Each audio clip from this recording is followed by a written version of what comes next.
By any means necessary. By any means necessary. By any means necessary. By any means necessary.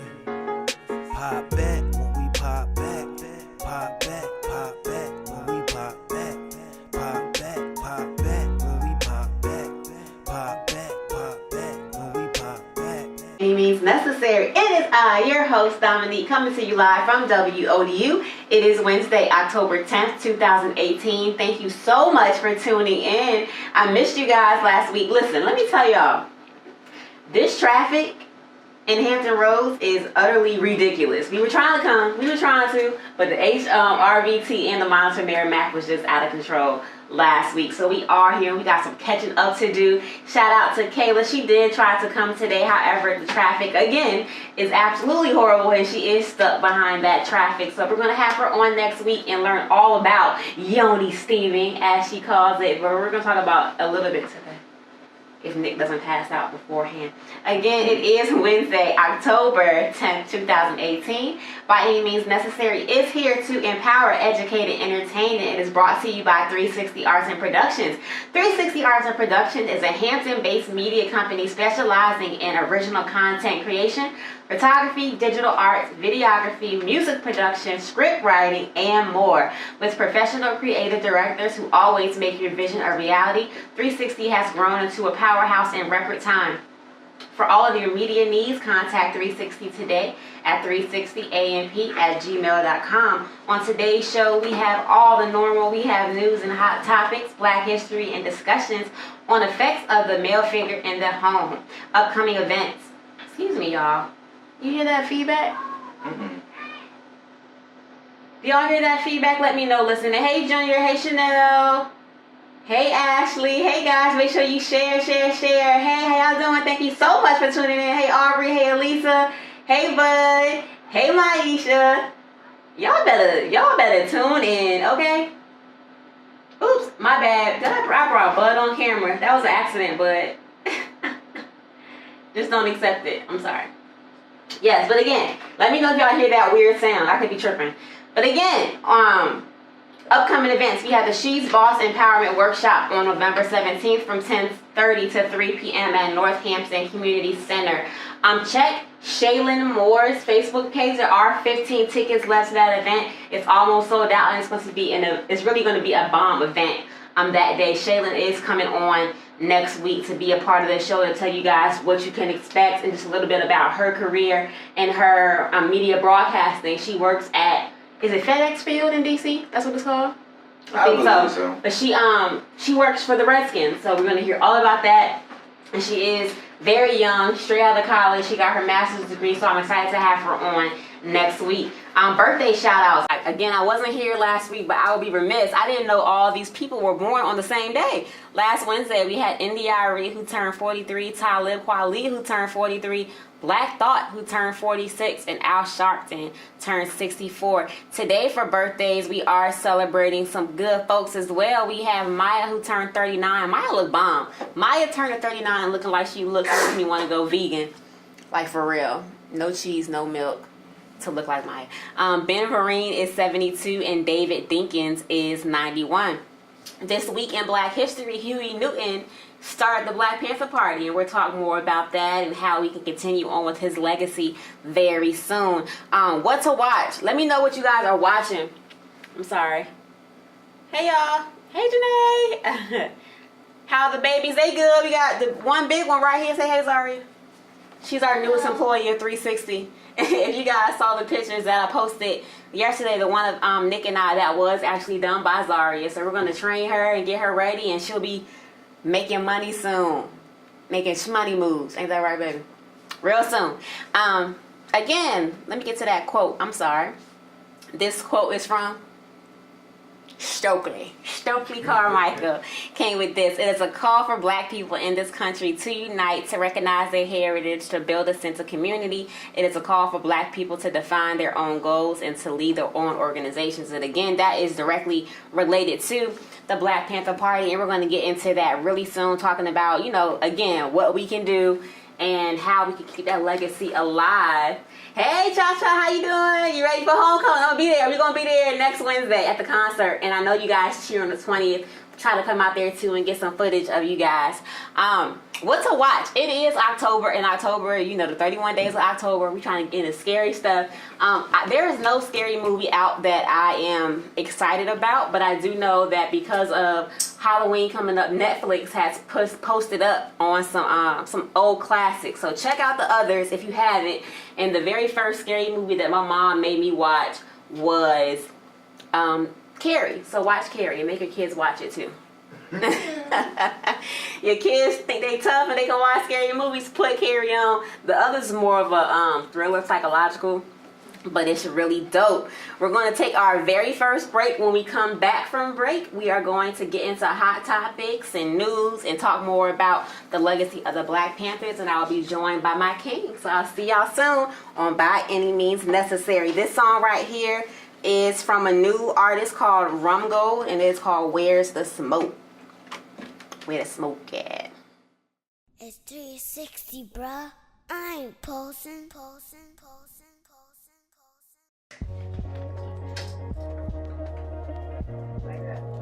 Yep. Yep, this is how she gets ready.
Spot number 2, about to get it poppin'.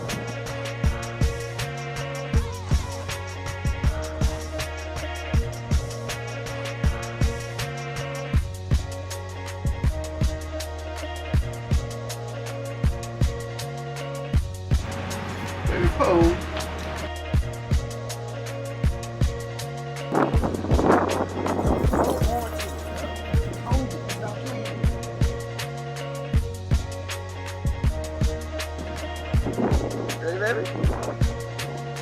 Next spot, where we at? Mill Point Card.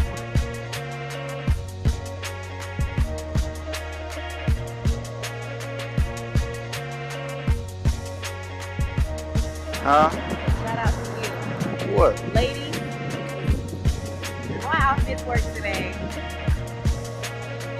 Beautiful. Picked out my outfit. Great day. It's pretty cool, pretty cool.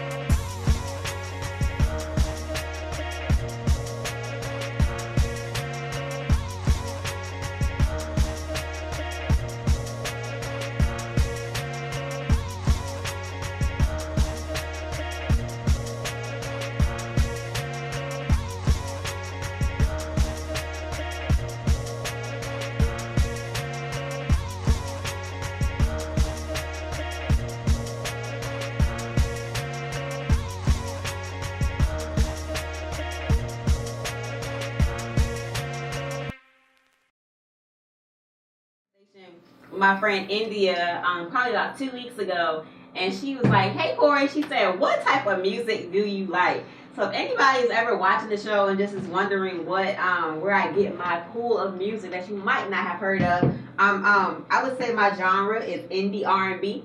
So if you look up on iTunes indie R&B, you'll see a list of people you probably haven't heard of, and just give the listen a try. Check it out, see how you like it. But I do not listen to the radio much. If the kids are in the car, I'll put it on because they're familiar with those songs. But I'm not a fan of the radio.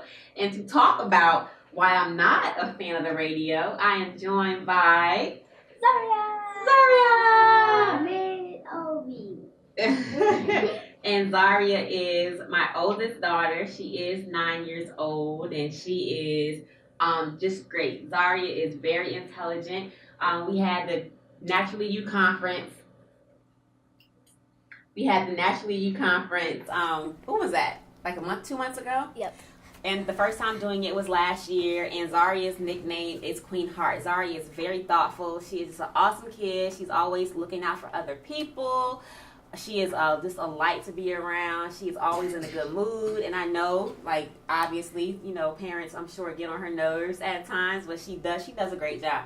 There's things, you know, kids always want to do certain things, but I'm very proud of the young woman that she is turning into. She is responsible. She's caring, brilliant. So, yeah, I have to, you know, put her on the spot. She's learning. She's creative. She's learning. She loves to paint. Xaria loves to be, you know, in the mix of all the media stuff. Hey, Josh. She loves to be in the mix of all those things. And it's just, I know that she will be good. We are just so proud of her. So, hey, girl. Hey. How you doing? Good. So, what I want to talk to you about is it's something called influence. Do you know what influence is? Somebody like not copying, but being inspired by you. Okay. Yes, girl. So yes, influence, and you know, big on energy, right? So I feel like you can be influenced by what type of people, what types of things, and people can influence you. Well, you and Nick. Because you're around us a lot, right? Do you think you can be influenced by what you watch? Some things. Some things you feel like you're not somebody that will be influenced by what you watch, right? But you feel like that can happen to sometimes. Mm-hmm. Okay, so what and she knows some things that have happened in the past. I'm not a fan of. Can y'all watch SpongeBob? No, can't watch SpongeBob. Why can't you watch SpongeBob? Because it's inappropriate and a lot of bad stuff happened. A lot of bad stuff happened on the show and it's inappropriate, right? So, but like you could watch some things that you watch, people might feel like it's inappropriate. Like y'all watch it, right?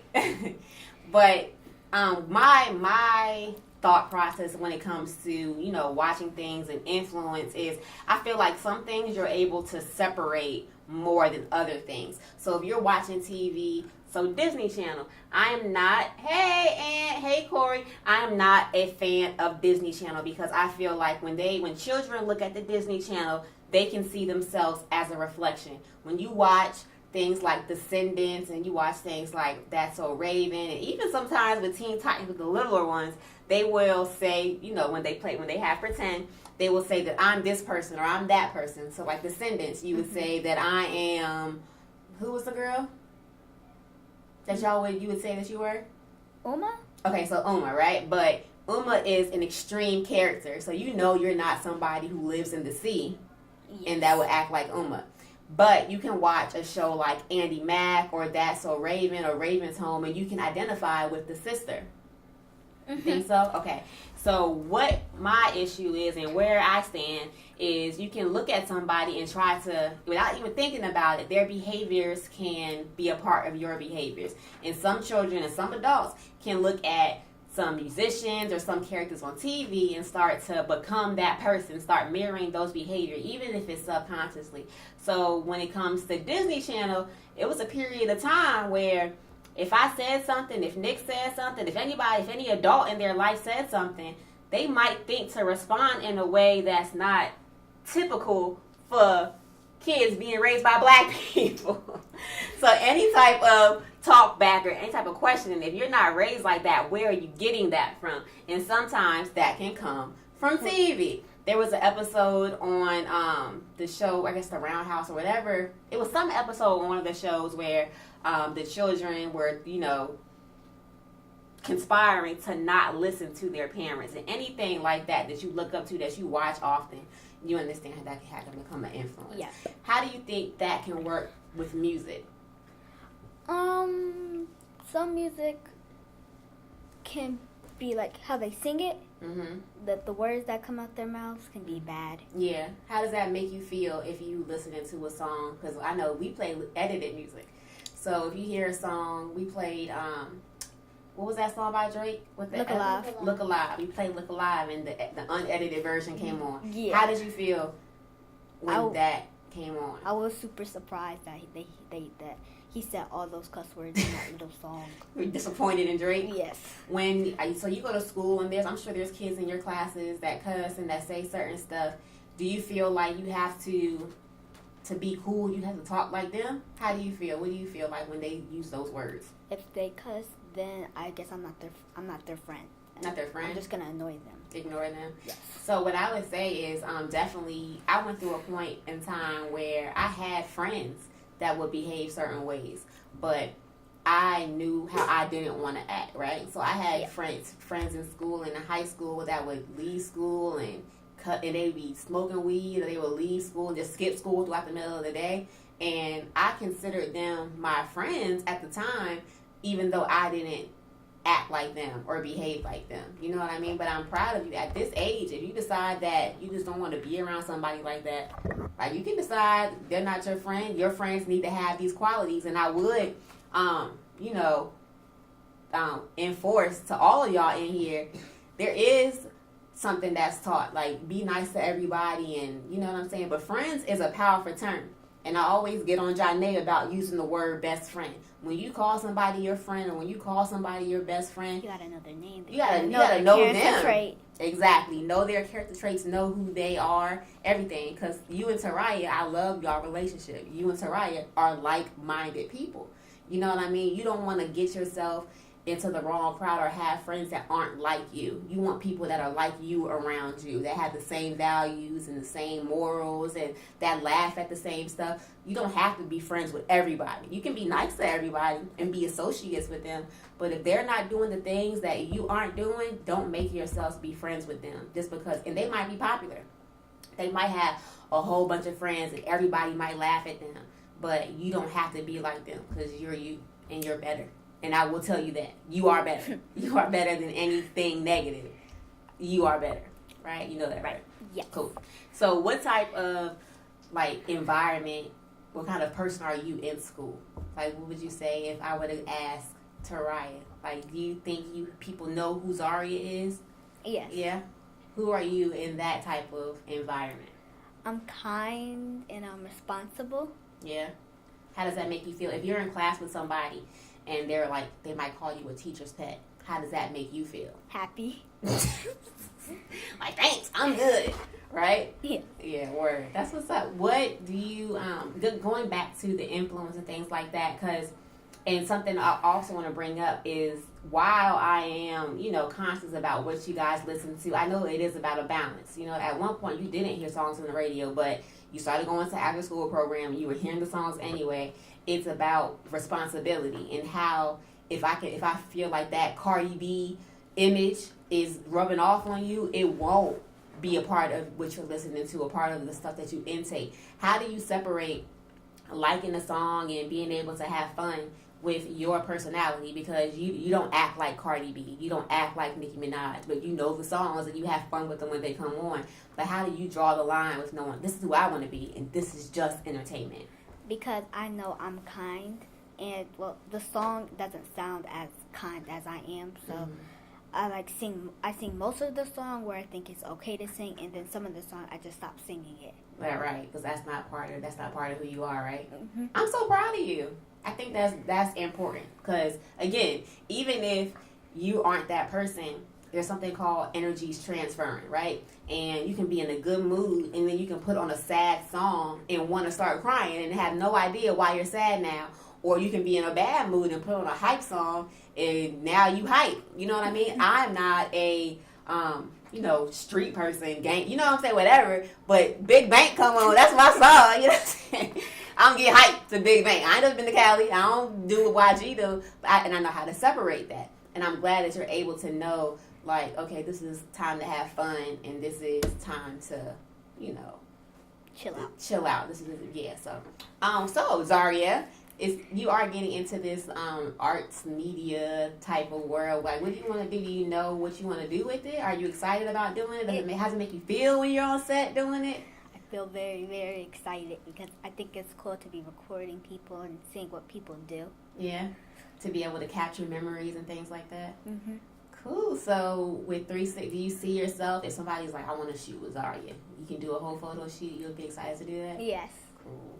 What about school? Is there anything in school that's standing out that you think maybe, like, I'm really good at science. I think I can make this work. Because you can put anything that you learn in school can work for 360. I'm very good at math, and I think that math with putting all the editing together will be good. That's so true. I think that's why Nick is so good at editing, because everything makes sense if it's balanced out and all that's numbers. So that's a good connection that you made. Good job. If there's anybody listening that might be your age, that might be struggling with, finding themselves, knowing who they are, finding what they're good at, being able to deal with the pressure to want to be bad, but knowing that they're really a good person, what can you say to somebody that's your age that might not understand what I'm saying, but you want them to be like, it's cool to be yourself? How would you tell them that? Look in the mirror at yourself and see how great you are. And talk about the good stuff that you are, like the stuff that you like about yourself. Right. So if you're having a bad day, just go looking in the mirror, and you might feel crazy at first, but it's okay. Like, I do it, Xaria does it. Sometimes you need to give yourself a pep talk and just really tell yourself who you are. How often should they do that? Twice a day. Twice a day? So even if they're having a good day, still do it? Yes. Okay. Let me see if you have any questions. Questions for Xaria. Dope conversation, awesomeness. She is great. I'm raving on Teen Titan. No Loud House either. Yes, Loud House. That's the show that I was talking about. It was Loud House that day that they were doing that. So yeah, thank y'all for giving feedback. Yeah, she's dope. She's dope. Again, so proud of you. Stay on the track that you were on. Keep asking questions, whether it has to do with life, whether it has to do with this business. Don't ever be afraid, any of y'all, to come to us, to come to anybody that is responsible, and just keep being y'all. Don't let nothing, no TV, no song, nobody in school make you try to be anybody that you're not, because y'all popping. Okay? Okay. Thank you, Xaria, girl. You did good. Let's go. I'm proud of you. All right, we're going to take another short break, and then we'll be back with all the hot topics that y'all care about and might not know it. This song is dedicated to my baby, and it's called That Magic by India Ari.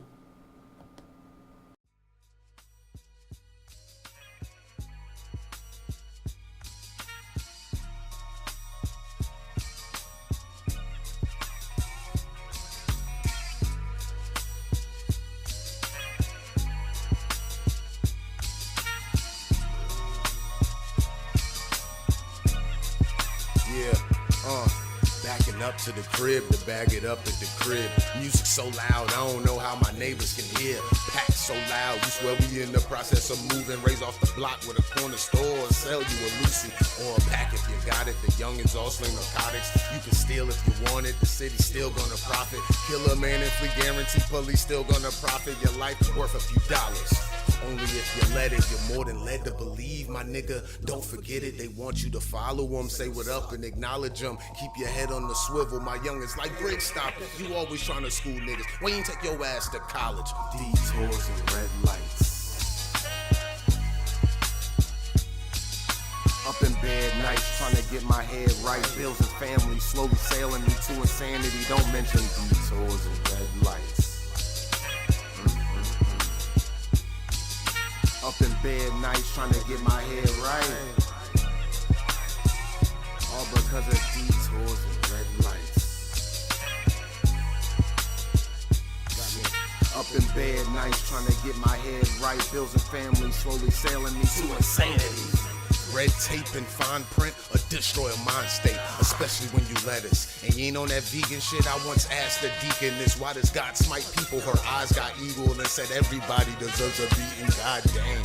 Who am I to justify and judge? But the minute you do some fuck shit, you sweep it under the rug. Hypocrites in the churches, swindlers at your service until your tides get low. Them ushers right at your service. Pit stop on your purses so they can skirt off on 4Gs. God dang, but we can't use God's name in vain. Look, I'm ashamed of this shit. Grandma ain't raised me like this. My moms would turn in her grave if she knew the truth behind this. I got God on my side. What you gonna do about that shit? My struggles turned into stress. My family's turned into friends. I'm barely hearing from them. I guess it is what it is. You get one life to live, and I do with no consequence. Live my life on the edge. You better watch where you step, because this shit that I drop, it's like a gun to your head. I said, you better watch where you step, because the shit that I drop is like a gun to your head. You can pledge, you can beg, you can plead, you can beg. Look, it won't change nothing. That shit is coming. Everybody is someone, but you won't leave with motherfucking nothing. Fucking with you, trigger, motherfucker. Detours and red lights. Up in bed nights, trying to get my head right. Bills and family slowly sailing me to insanity. Don't mention detours and red lights. Up in bed nights, trying to get my head right. All because of detours and red lights. Got me. Up in bed nights, trying to get my head right. Bills and family slowly sailing me to insanity.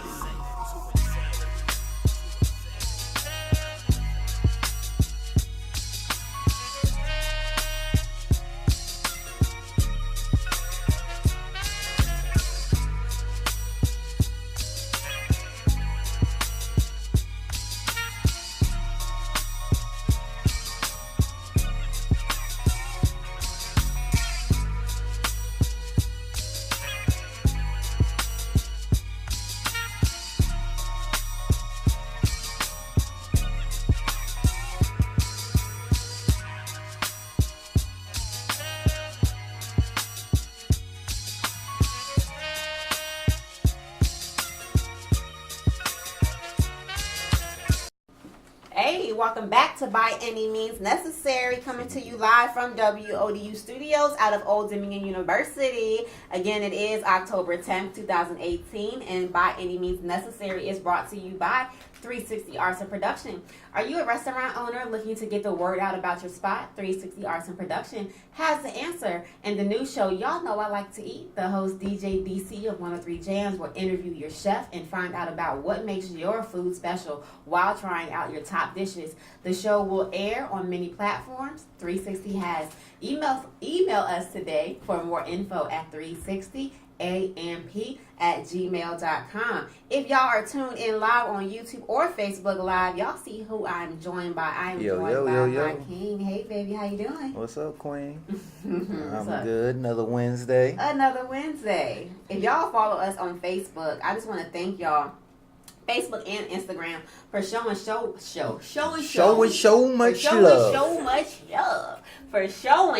so much love. I posted a video yesterday of a photo shoot that we did, last minute photo shoot that we shot on Monday.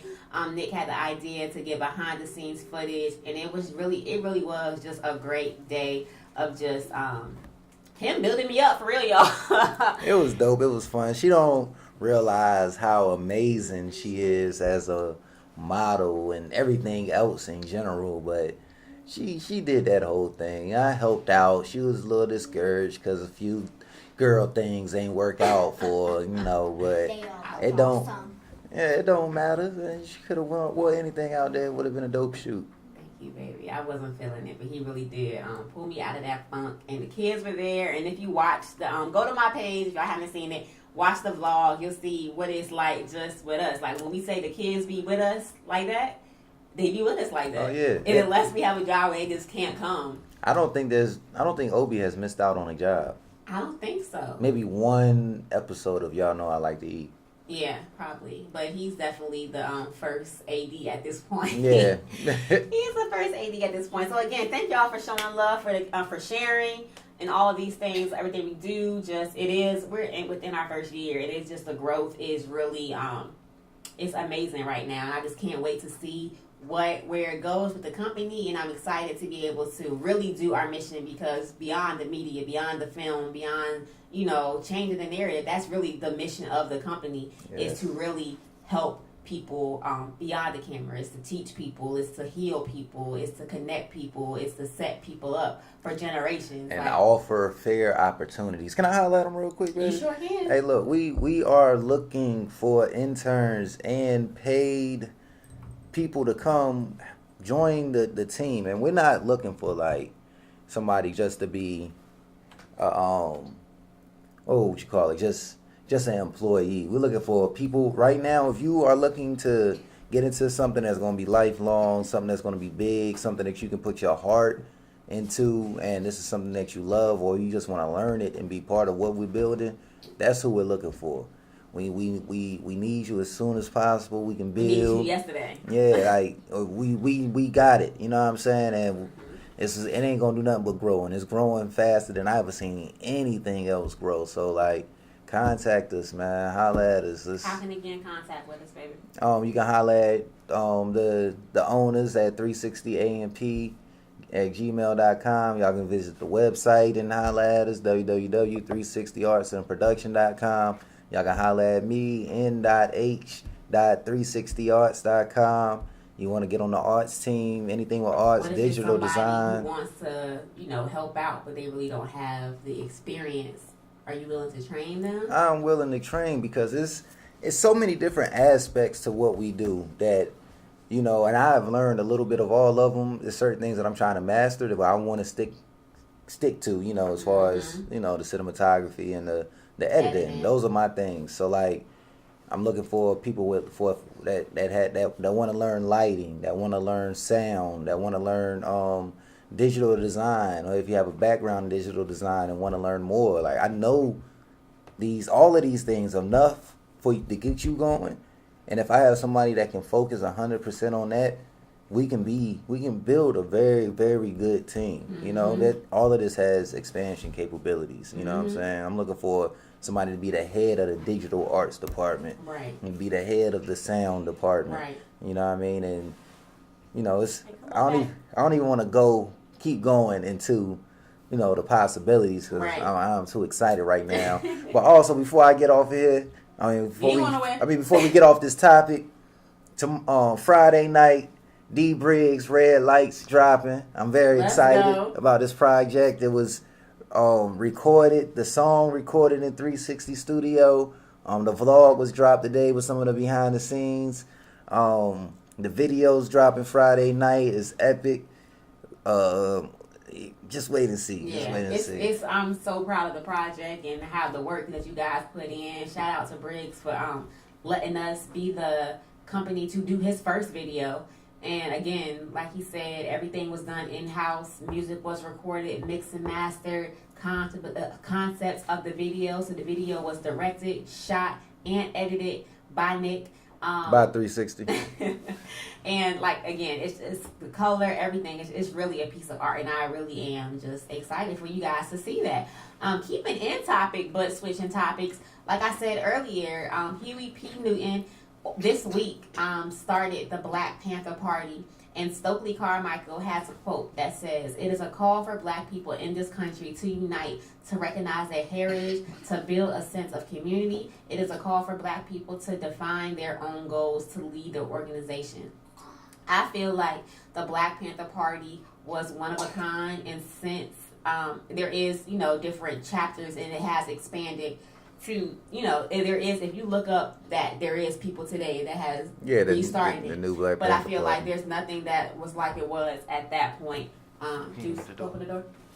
At this point. And what I want to talk about is, why do you think that is, and is there anything that could be done to change that? Now, I think a part of that is strategic, and it's done by the powers that be, and some things are out of our control, but the things that are within our control, what can we do to get back to that point of Black pride and Black power, to the point where we are working together in that big of an organizational standpoint? I would say nowadays it's almost hold on the camera, sir. Yeah, help him out, Xaria. Help him out. But yeah, what was the question again? At the Black Panther Party was in the 60s, and there has been nothing like it since. What can we do to get back to that point of Black power, Black pride to that level? I would say now, honestly, because of the way that the dominoes have fell for Black Americans, it will almost be impossible. It's going to take something drastic. It's going to take a drastic change of heart. You know what I'm saying? Or for Black people in power, or that have financial power to put together a plan to manipulate a movement, because there's no way we can't go out with a clear movement like the Panthers who had a clear mission statement, who were clearly not allowing police into the neighborhood, who were clearly giving out free health care. Like, because of the way capitalism has grown now and the separations within capitalism, I don't see us being able to put out what we want to do without it being broken down this fast. Now, people snitching the hood for free, you know what I'm saying? Right, but you can talk to somebody today that they'll argue you down that Black people are in a better position now than they were back then, but they were able to organize then, they were able to put plans into fruition then, and they were able to, bring the communities together. We all know what happened to Bobby, we know what happened to Fred, we know what happened to the leaders as far as, but that's horrible, and I feel like that definitely would happen in 2018 again, but we do have more resources now. We do have more political power now than we did then. But like this is the same thing. All right, even back then, it's not that much more political power or people in political seats, whatever you would call it. It's not that much of a difference. But this is what I would say, and this is what we've always seen. We've seen people that work. I'm not going to say work for the other side, but work for the betterment of themselves. Right. You know what I'm saying? And that's my point. That's I the feel Jesse like Jackson that is the biggest theory. difference now. I feel like, and I wasn't there, you know what I mean? I can talk to my mom about it, but I do feel like the difference between now and then is the illusion of more power and more fun, so people are more for self, and they're not for the organization or for the betterment of people. If you look historically, and like you still buying your freedom. In affluent communities, if there is a few Black families in that community, they'll be the ones that'll be the most rude towards us. Yeah. You know what I mean? Exactly. My mom worked at Kings Creek, and she used to do the events, and they would have the trays, and those people would turn their nose down at her, and they make it a point.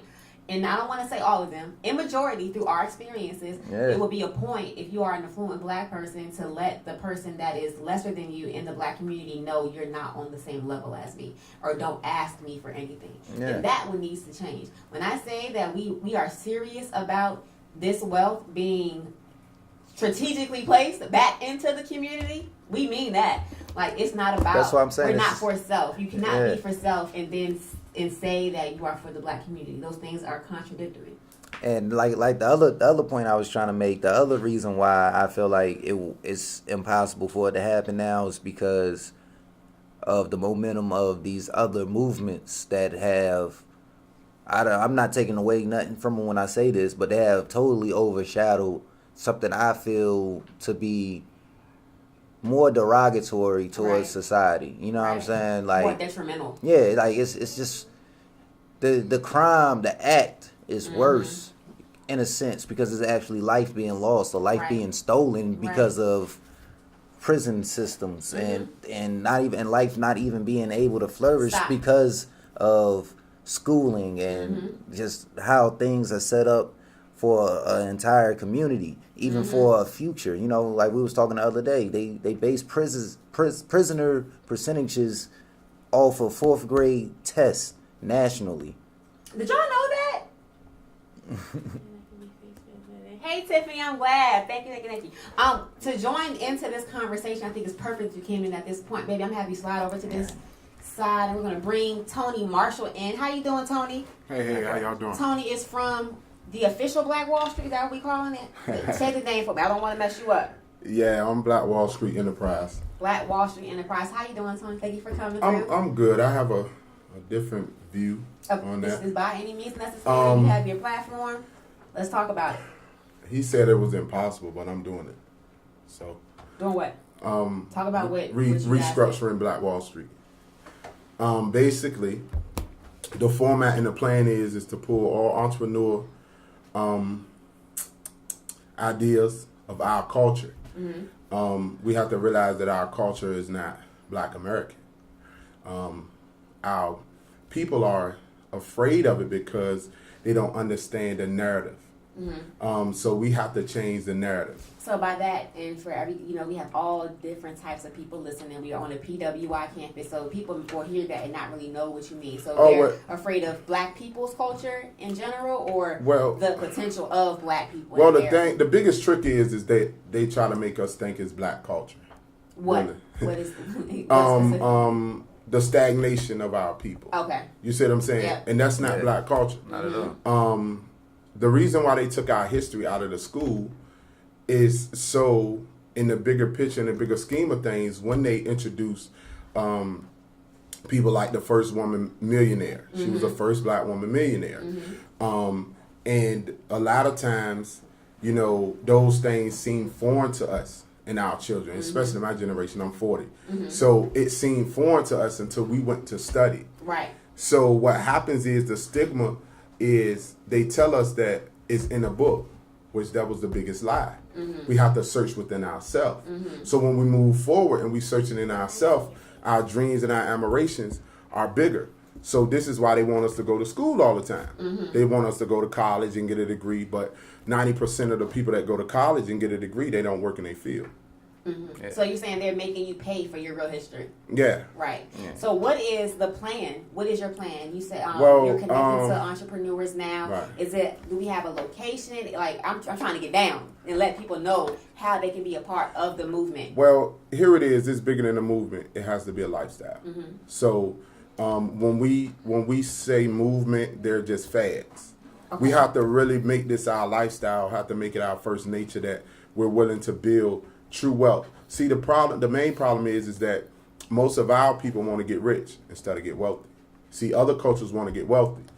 So the product of wealth. Let me stop you right there. I feel like in that comment, it just reminds me of, the comments of crabs in the barrel. I feel like there are people who are like that too, but I feel like we have to be real careful. The same way they change our narrative, with the narrative that we say as well and that we speak for them and for them, because there could be people that aren't like that. You know what I mean? That it's not about getting rich. It's people, you're connected to them that really do want to make a change. So it's about putting those people to the forefront. You know what I mean? Well, let me explain rich and wealth. Cool. Rich is they chasing money. Wealth is you chasing to build people. Exactly. You see what I'm saying? So most of a melanated person don't want to reach out to another melanated person because they're taught to be selfish because of the hidden truth, right? I'm not surrounded by those people, man. But see, what I'm saying is when you're not surrounded around those people, but they keeping it a secret, like a secret society, like the Moors. I deal with some of those. I was like, well, why y'all not out teaching the lessons? Why y'all in the walls? And I feel you on that. You feel what I'm saying? Why you? I mean, all of that. And the thing is, and this is the bottom line: if you feel you have the truth, how can you reach me? If you condemn me and you beat me up with the truth, teach me. Right. The biggest way to get someone to read what God has written about us, demonstration. You know what I mean? The thing is, and this goes deep in a lot of people and a lot of leaders, and I teach a lot. Instead of teaching about love, be the act of love and reach out. Well, here's the bigger picture. When you look spiritually, we can't love outside of God. So if we try to love out of human nature because it has conditions, it's not true love. You feel what I'm saying? I think people have conditions. Like the word love doesn't have conditions. I feel like people put conditions on it because I know people that are in the church who are the most condemning, who are the most judgmental. You know what I mean? I think it's about person. You can be connected to people and to the universe and to an ideal of expansion and the ideal of connectivity. And not have those walls. You know what I mean? But here's the bigger picture, D. This is what I'm saying. Love is the entity, and the foundation of it is perfection. We are created in the image of God, right? Whose foundation is perfection? With love. The love. Because once we tamper with it, it's LUV. But once it's not tampered with, it's LOVE. It already has its rules. It already has its standards. So when man come in and try to change it, this is what I'm talking about the narrative. We go into things and we try to change it, and it conflicts with the real us, which is spirit. We supposed to be connected with one another. We supposed to have dominion over everything. You know what I mean? That's in this earthly realm. When I say that the foundation of love is perfection, is because it comes from God, and God is love. So when we look at that narrative, we are created in the image of God. So everything that we do is in the image of Him. So if you look up the word image, it means shadow. So it was a shadow of something. So your shadow is not you, it's a reflection of you. So we are the reflection of God, because He's the creator. That's why we call it creation. The thing is that we change it and try to make Him the creation and us the creator. People definitely take a definition and take an ideal and put their own spin on it. They put their own, like you said, ideal or what makes them comfortable. You can have somebody, I know somebody at this point right now, or all over, I'm sure all over in religious and churches, and people who have the idea, but they, well, in my life, I'm going to do it like this, or you know what I mean? But when it comes to love, from Merriam-Webster, love is a strong affection for another arising out of kinship or personal ties.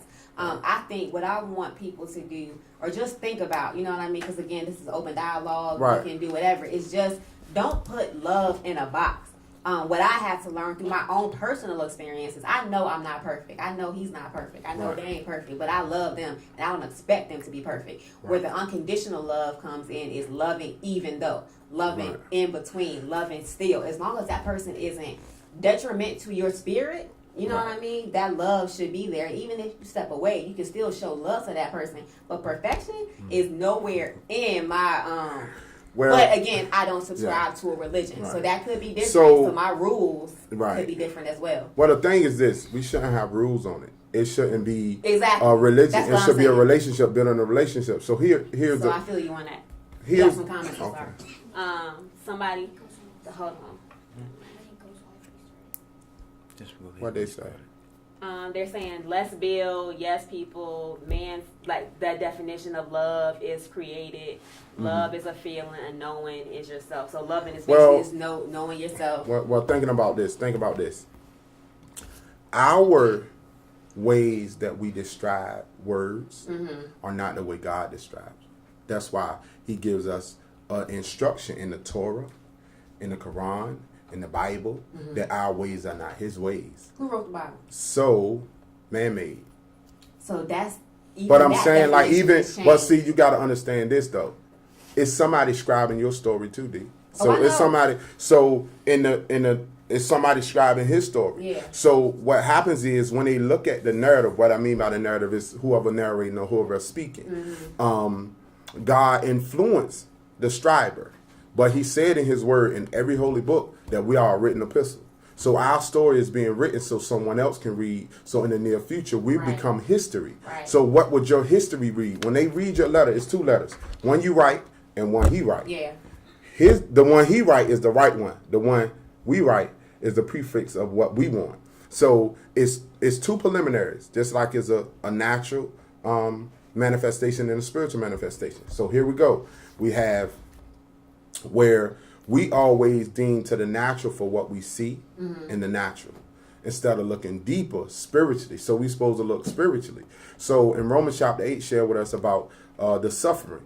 But God says the suffering that's in you is not going to be more greater than the glory that's in Him. So when we doing these things and when we creating a relationship, just like you, we're creating a dialogue or a platform so people can have an understanding. Right. When I say that I'm recreating Black Wall Street, is the thing is that they hid the pain part. They hid where it was destroyed, how it got implicated. Let's stop there. For anybody who doesn't know, guys, what is the history of Black Wall Street? What was supposed to be, and why is it no longer here? The Black Wall Street that we know, Nick. Before we even go back over, well, no, let's somebody explain that. Okay, I can, but that was the name of it. Tony. Yeah. Well. They might not know what Black Wall Street is. Somebody might think New York. Yeah. What is Black Wall Street? When I dug deeper, I found out, some of the roots of our people. It started with a group of people.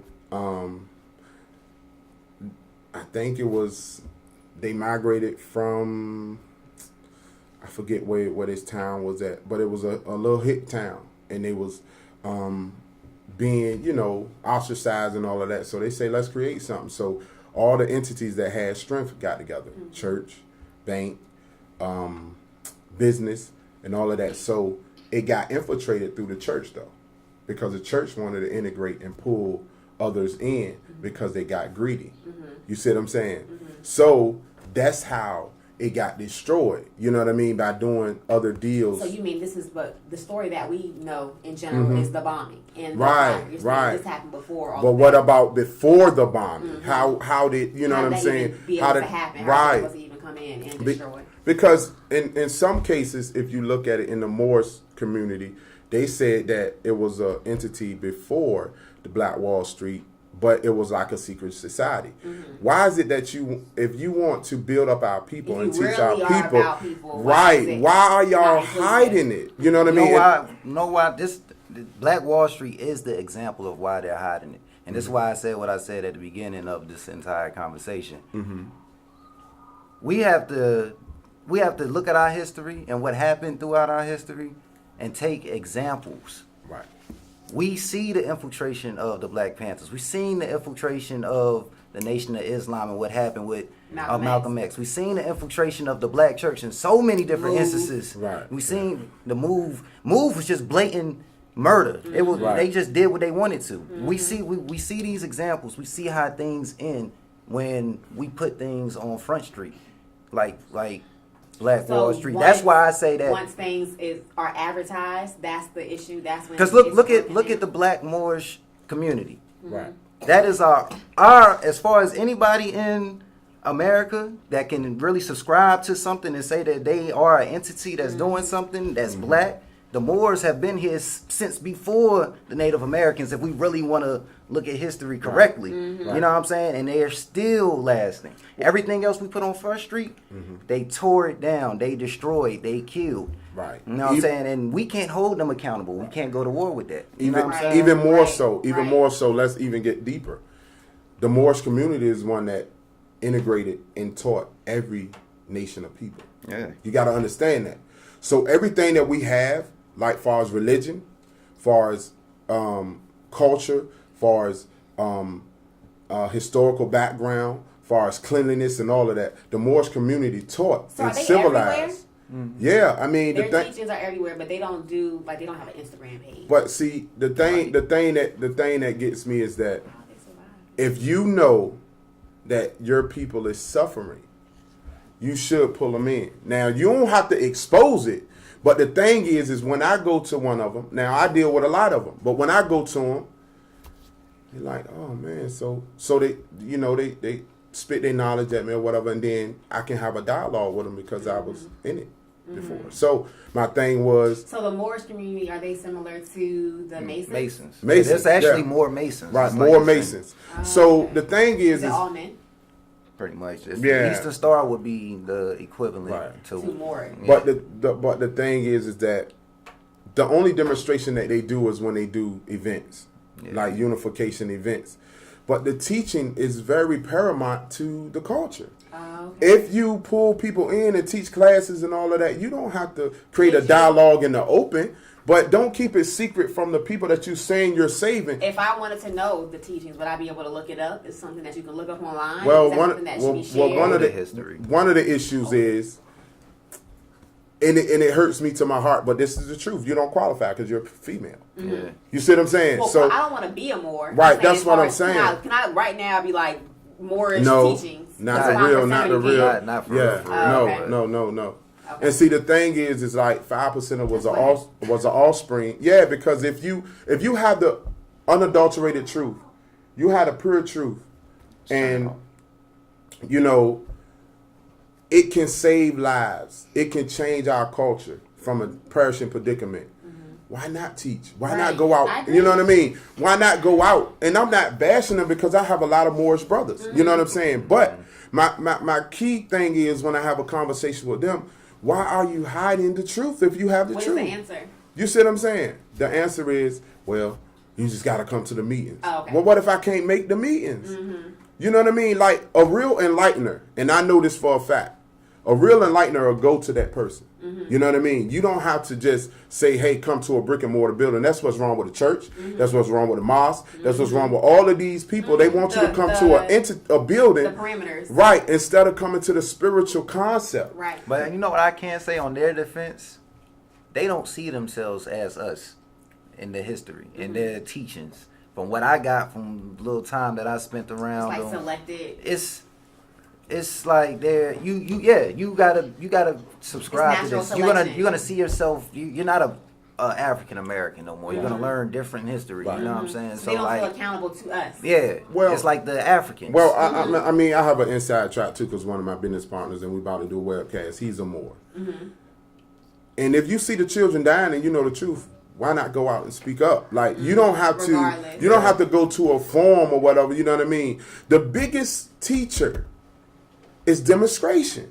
If you demonstrate it, and you That's put, like love is an action, not a word. You our say it, kids like- are dying. Like I always go, oh, they, you know, these priests, they invite me to their church and then they don't know who they invited. You know what I mean? Because they label me as a pastor or apostle, right? So when I go in there and I kick the doors down, they're like, oh, Like, what man, y'all doing? This ain't what we signed up for. Right. Like, don't pass that plate around. These people in here poor. You know what I mean? So my ministry is called Faith Empowerment Ministry. Good. We don't pass no tray around. We don't do nothing. But we help people when it's a need. But we don't let people use the situation. Exactly. You know what I'm As saying? you shouldn't. But here's the kicker.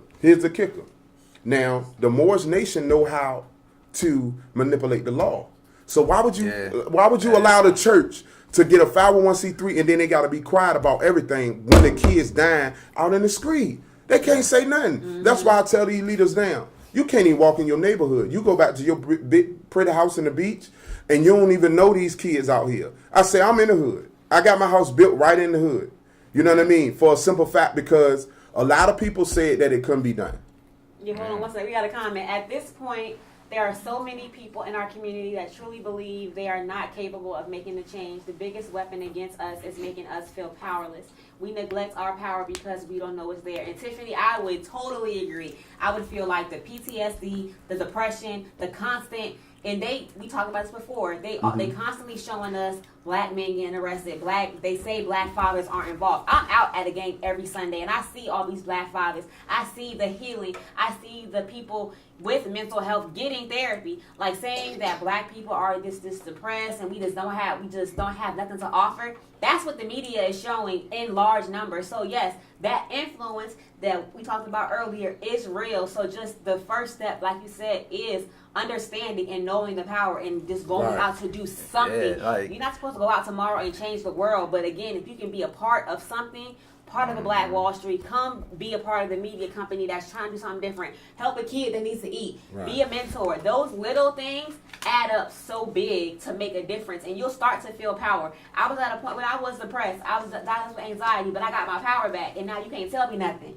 So Right. yes, black people need to understand their power and their influence because it's everywhere. And that's why I say what I say about like the me getting in the media.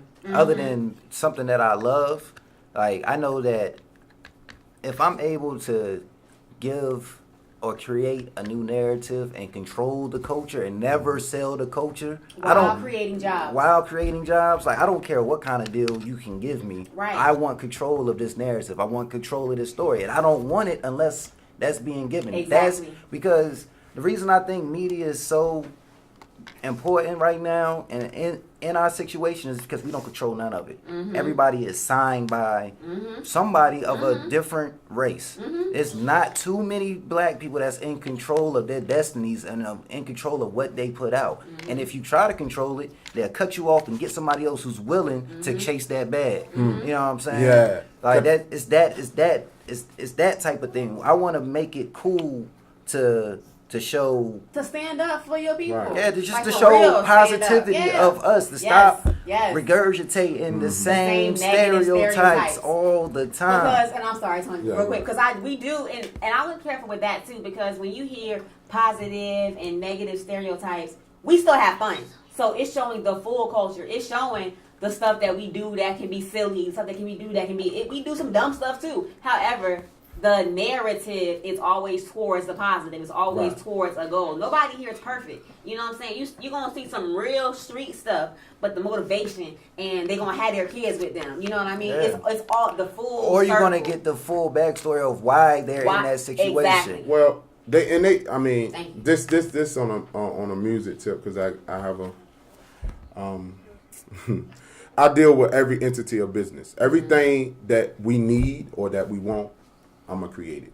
So I got Regal Cocktail World Changers, which is, you know, a music group where, you know what I mean, give up and coming, you know, MCs, rappers, singers, whatever, a platform.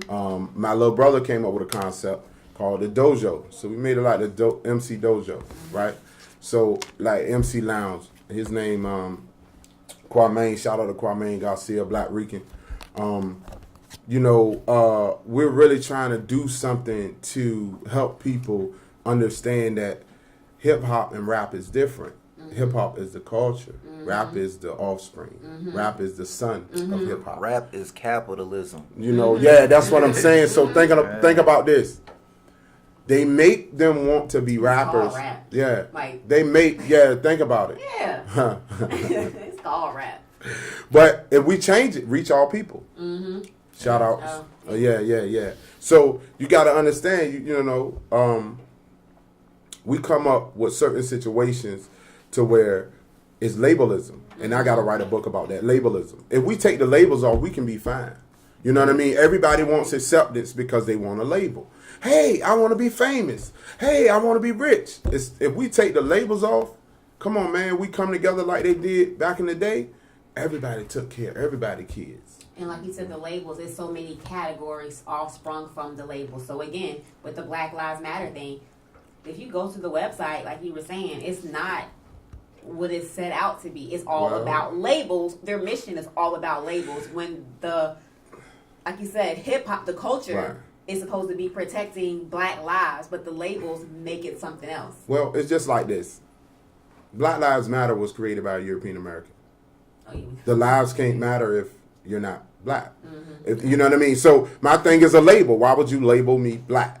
No, I'm not a label. I'm not a color. I'm not a feeling. I'm not an entity. You know what I'm saying? Like, you know, when you look into the Webster Dictionary and all that, that's why it goes back to God is the creator and we're the creation. We keep flipping it.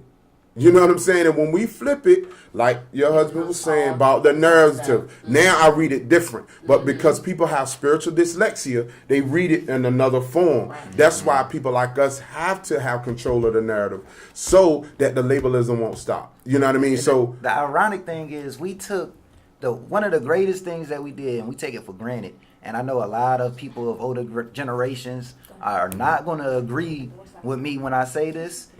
I know they're not going to agree with me when I say this. But I'm saying if you look at it in a deeper perspective, look what we did with the word nigger. Look what we did with that. We changed it. We made it a term that we use amongst each other that other people can't use. We took something.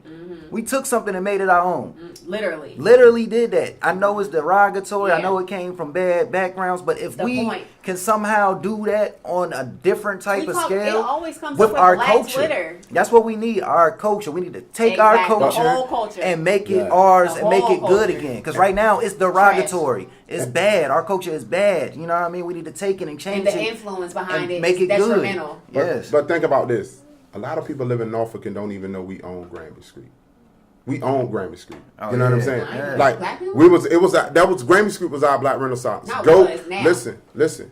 Was. Oh, okay. Was. Yeah, No. It's gentrification now. Oh, yeah. But you can listen, you can take your kids to teach them. It's in Nauticus. You right. On the second floor and it's free.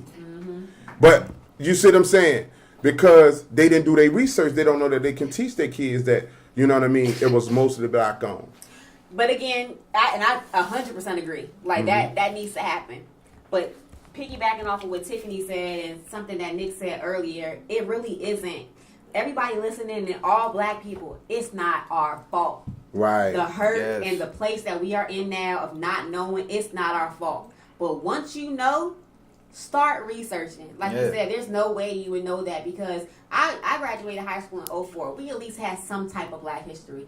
My children are not getting any Black zero into nothing. We need to walk around with the mentality of somebody that has 25 years in prison and didn't commit a crime. Yeah. What is that person doing at the time? Trying to learn, trying to figure out a way to get out of this situation. Yes. That's the mentality we all need to come to the table with. Yes. Well, we need to learn what to do to get out of this. It's even bigger than that, King. We got to find out that we have a crown. Yeah. When we find out that we're royalty, God gives us the description, right? He said, we're a royal priesthood, a chosen generation, a peculiar people. The biggest problem is we trying to fit in. Exactly. We trying to fit in when we aren't supposed to. Ain't supposed to. Why are you trying to fit in? Like with me, so many people said, oh, you ain't going to do this or you ain't going to do that. They labeled me a menace to society because I sold drugs. But they didn't never ask me that I was on my own. My mom put me out at 14. It wasn't your and fault. I couldn't get a job. Exactly. Cutting grass, couldn't do it. Wasn't And your I had fault. to feed myself. So I end up in prison at 16, charged as an adult. How can I, as a child, feeding myself, dealing with homelessness? Listen, dealing with homelessness, right? And can't get a job, going to try to find a job. But them same people who put you in there, they study, they know But- Maslow's hierarchy of needs, and food and shelter is at the bottom. If you can't get that bottom taken care of, you're not responsible for what you do to get there. But check this out, Queen. Check this out. They protect dogs Now- to kill now- when they hungry, but not a person who's selling drugs, being down there to live. Like, what? The day my life changed was February 27, 1997. That's when I got convicted. They tried me as an adult. I was in there with killers. At 16. Yeah, at 16. Wow. And they tried me as an adult or whatever because it was a school zone, right? So here we go. I come home. How long? The summer of 2000. I did, 3 years? 2.5 years, 3 years. Come home summer of 2000. Get a dishwashing job or whatever. And, my check for 2 weeks was $110. Now what I'm going to do? So I say, I'm still hungry. Yeah, what you supposed to do? Because I had to pay $140 to Glacier for my fine. So I was $30 short. You feel me? So I'm working for 2 weeks. I get a check and it's short. What am I to do? Okay. So I say, God, let me tell you something. If you real, because I'm about to go back and get this work. I went back, got that work. I said, if you real, you get me now. When I got the houses, the cars, the cribs, the women, all of that. Get me then. He did. I walked away from it all. So before the age of 19, I was homeless 3 times. You know what I'm saying? And then the 4th time, I chose God. And he, I'm talking about everything that I thought I lost. He's giving it to me now. Everybody that talked about me, yeah, Tone, you crazy and all this, because, 2 years ago, and this is a situation where, because I got a support group that's called Chop It Up. And it's called Real Rap, and it's about to be somebody named Trey Don? They want to be tagged in this video. Trey Don. I don't know. But what I'm saying is, the pain. When I went and got help, the pain. The psychiatrist said you had a psychotic break from when you was harboring your pain from since 2 years old. You know what I mean? And I'm like, on top of everything that happened to you after. Right, but it was so much, you know what I'm saying? Like the world rejected me. My mom, my dad rejected me. You know what I mean? On your own, 14 or whatever. So, growing up with a dad present, but he's being a dad to everybody else except you. Every day you see the rejection. Every day you hear the rejection. You're not my damn son. You're not this. You're not that. You know what I'm saying? So that scars more than I wish I had a story like my dad was dead or my dad was locked up for 20, 30 years. You feel what I'm saying? But the same man that did that, God gave me the mission to take care of him now. He's been 10 years sick or whatever. And I'll be the only child that's taken care of, the one that he rejected. So the thing is, in the narrative, I always tell people, rejection is the stem of somebody want to get free from the pain. So when they label us depressed, that's not a depression. It's just a separation from God, separation from the entity of who you really are. Your spirit is lost, dwelling and trying to find the truth and trying to find a way out of the pain. Because if you look at the natural, everything in the natural happens in the spirit first. If you cut your arm and then it starts to heal, pain. You want to take some medicine to get rid of the pain, correct? So The spiritual medicine that most people try to take is suicide because they think that that's going to make them free. The reason I know so well because 4 of my mentees committed suicide the same time of the years I was battling. I was battling and contemplating it for 18 years. Because today's National Mental Health Day. Yeah. If you are struggling with Check with thoughts somebody. of suicide, depression, anxiety, even if you don't have insurance, find somebody to talk to. Do not go through it alone. Pain, no matter how bad, is temporary. And also, listen to them when they say that they tired.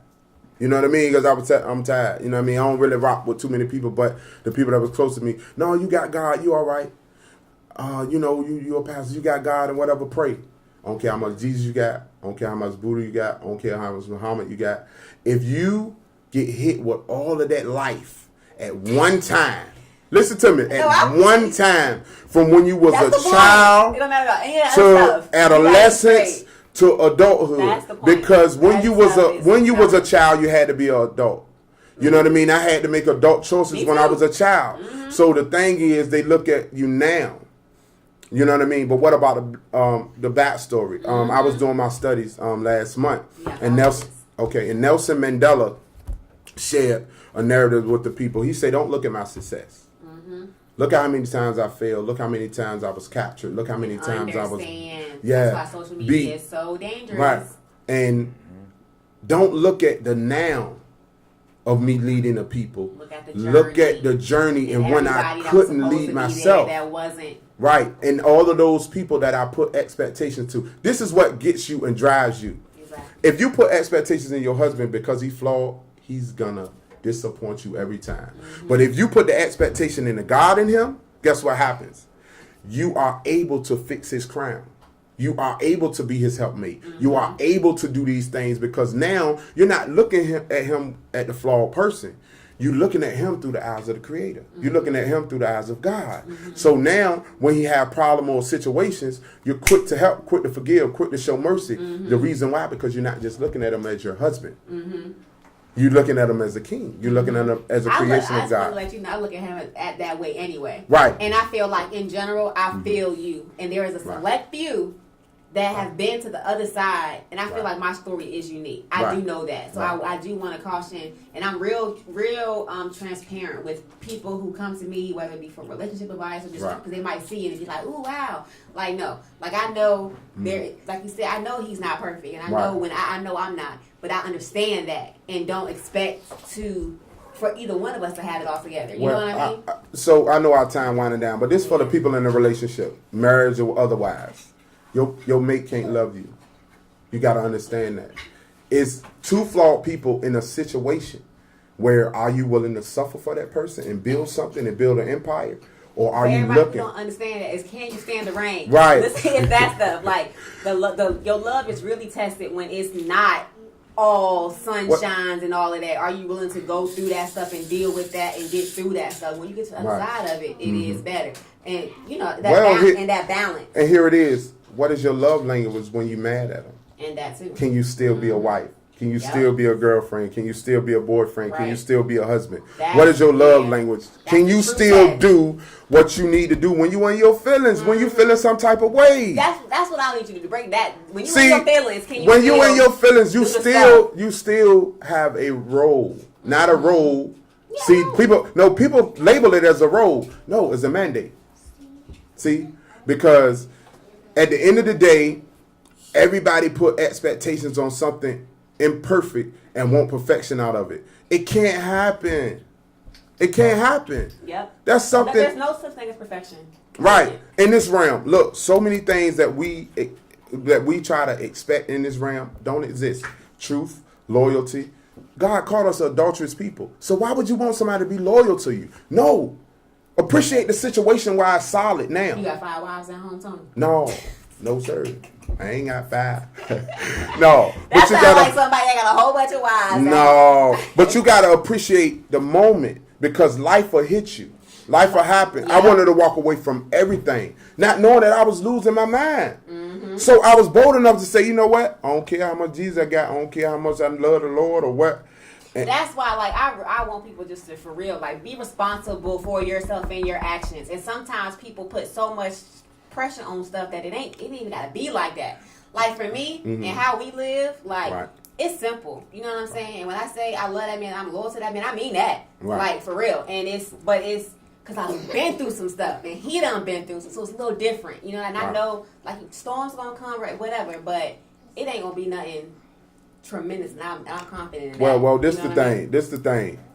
You can leave the situation, but you're going right back into another one with a flawed person. Everybody's fault. You see what I'm saying? Yeah. So you're going right back into an imperfect person. If you think the grass is greener on the other side, here's the real truth. Nobody should go into a relationship expecting perfection. But there is no grass. It's about being equally yoked and about being built up, and it's about being complimented, and not complimented in words, complimented in your person. Your spirit has to be complimented. You have to be at peace.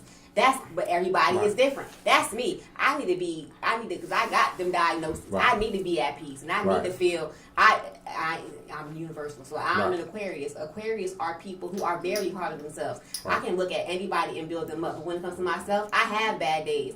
So I need somebody to be my balance. You know what I mean? And I am a nurturer, and I put all this up. So I need somebody to be on this other side of it. Well, here's the biggest key to a relationship. If you're not willing to support that person, get the hell out their way. If you're not willing to make their dream their reality, us as men, this is our biggest responsibility.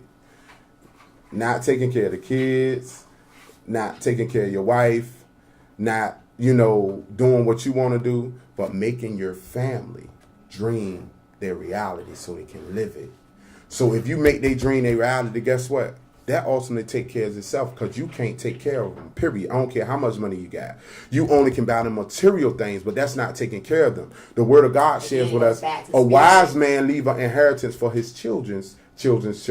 What inheritance they talking about? They're not talking about money. They're not talking about finances. They're talking about spiritual stability, so that when they move forward, each generation from your lineage gets better. Yep. And on that note, thank you, Tony.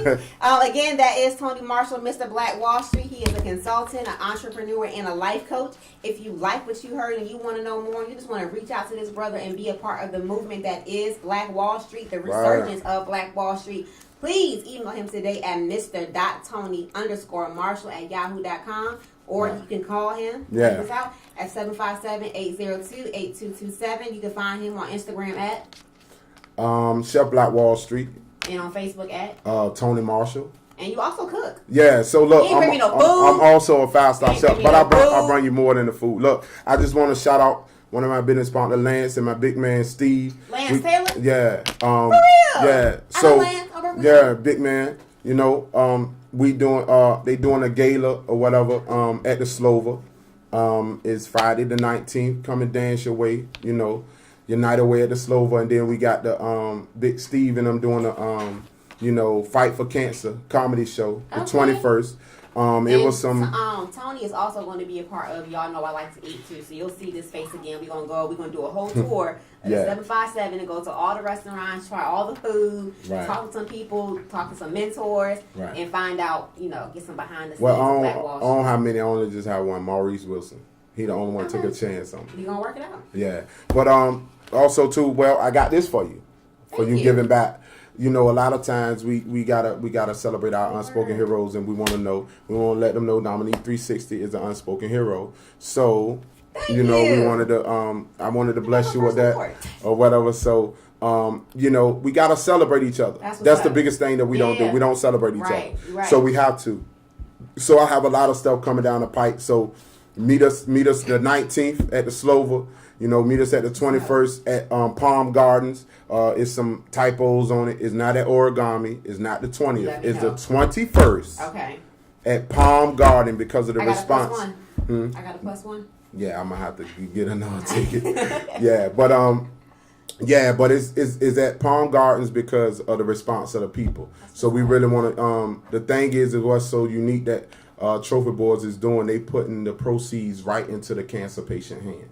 No organization, no foundation. They're putting it right in their hand. They lining them up on the stage. Yeah, so they can have good times with their family and all of that. So big up the Trophy Boys and go see him over there on Norview. I forgot the address, but he got mattresses for $100 any size. He got box springs for $50, so he can furnish your whole house for $700-800. Look, go holler at him, man. You can find him on Facebook, Steve Trophy Boys. Go holler at Lance too. He's a financial guru, man. Lance. So we really want to shout them out or whatever. I've known Lance for 10 years. Yeah, that's my guy. Got with me. So, we got to rock with each other. Yeah. If you're not willing to give back, support those who really, truly give back. So, I'm walking around doing a campaign of the Unspoken Heroes. So, there's a couple of more that I got to do. Oh, so, for real? Yeah, so you're one of them. So, it's going to be a spotlight. So, in the near future, it's going to be like an award show. So I'm going to be putting that together and put that narrative together with Miss 360. Let's go. That's what's up. Again, thank you so much, Tony, for coming through. Yeah. Kayla, don't feel bad. I'll have your spot here for next week. Thank you for all the listeners. Thank you to my daughter, Xaria, who came in. It was just a super queen today. Helps recording. Thank you to my king, Nick, for always holding it down for me. Thank you to the listeners, to the sharers, to everybody. As always, peace, love, light, good night. It's 360, bruh.